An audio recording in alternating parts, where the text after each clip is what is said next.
135. But one person is missing from Congress. One seat remains empty. There is no one representing North Carolina's District 9. The proceedings of the day went on in Washington, and work began without someone to raise a voice for this area, from southern Mecklenburg County through Union County and then eastward toward Fayetteville. It's because the winner of the election still hasn't been certified. Now, if you haven't been paying close attention to this over the holidays, let's get you up to speed. Republican Mark Harris narrowly defeated Democrat Dan McCready for this spot in November when all the votes were counted. 905 votes the difference.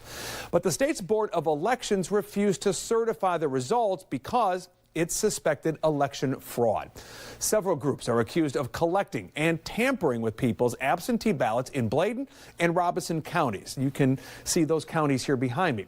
The board decided to investigate and plan to review its findings on January 11th.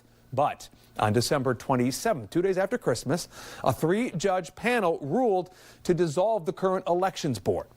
Governor Cooper said in that case he'd just nominate a new temporary one to convene in January.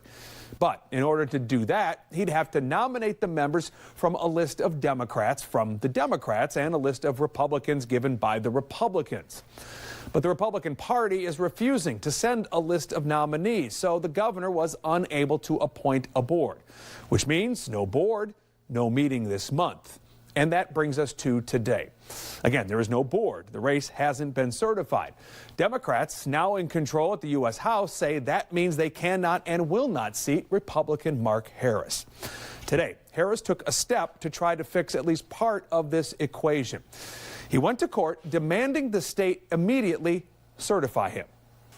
We did that simply because we had no other choice based on transpired here at the State Board of Elections over the course of the last week. Now, while his lawyers were filing papers in court, Harris met with investigators with the State Board of Elections.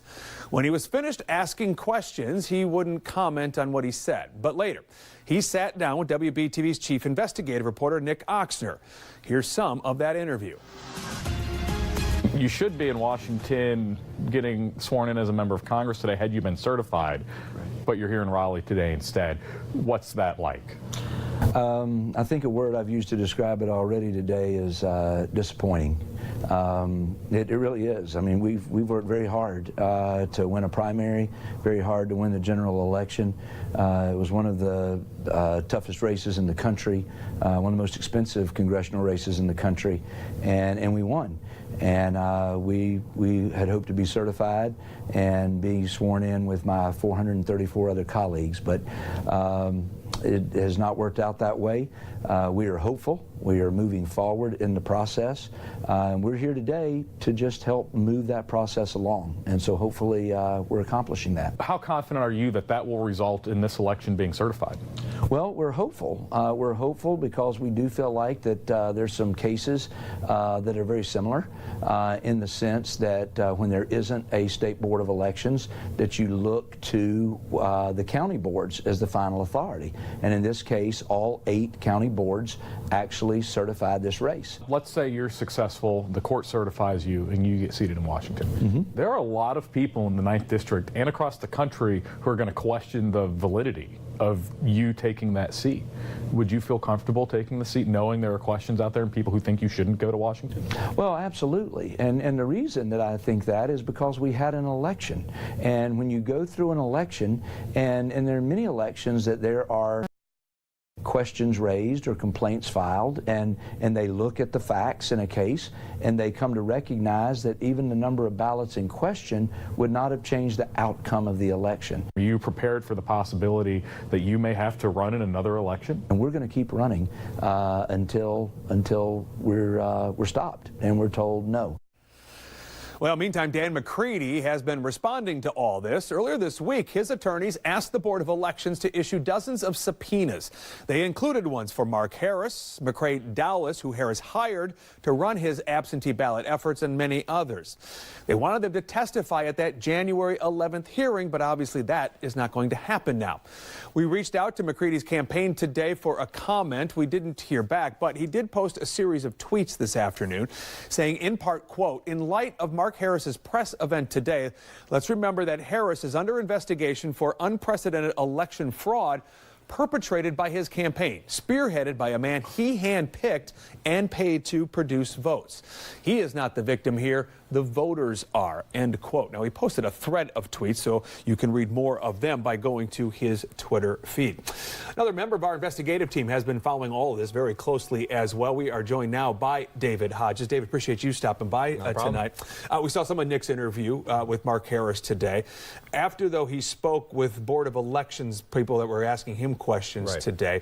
He spoke to reporters. Did he give us any more indication of what he was asked and what he then responded to those questions? He really kept his cards close to his chest, saying he wanted to respect the investigation and keep a lot of their questions private. In that interview with Nick, which you can see online, he did say that the board was asking certain questions about when he met people, how he was introduced. If you take that with some of the things that we found out, such as board investigators looking for campaign finance records, you can probably see that they're trying to piece together what the entire history of this is in Bladen and Robson.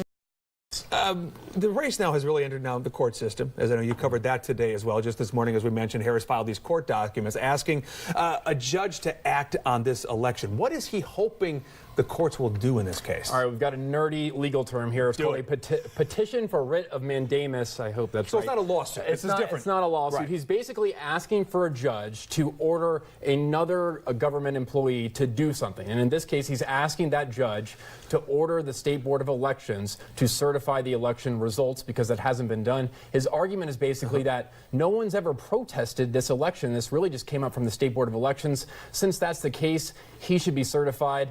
Since there's no State Board of Elections, they're asking for the executive director to do it. It gets complicated. It's a 57-page petition. I can't imagine this ever happening before. I don't think it ever has, that I can certainly recollect. So help us out, because some folks maybe over the holidays were paying as close attention to all of this. And a lot happened. Yeah, it sure did. Right after Christmas, in fact, the State Board of Elections issue. Where does this stand right now? We don't have one, right? Right. There's no Board of Elections, although there is a staff. So Governor Cooper, as you outlined, he tried to appoint a temporary board based on a 2016 law.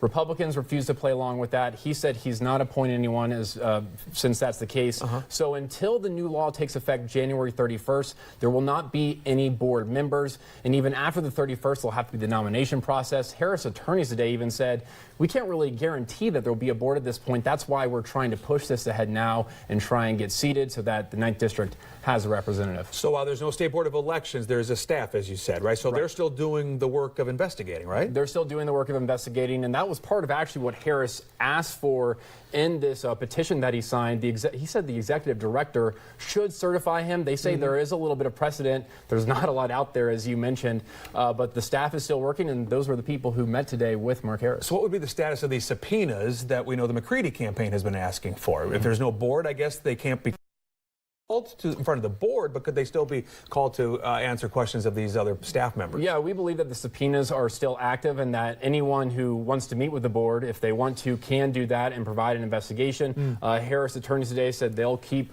working with the board, provide documents. We've already heard from a McCrae Dallas attorney who said that they don't plan on doing an interview with the state board right now.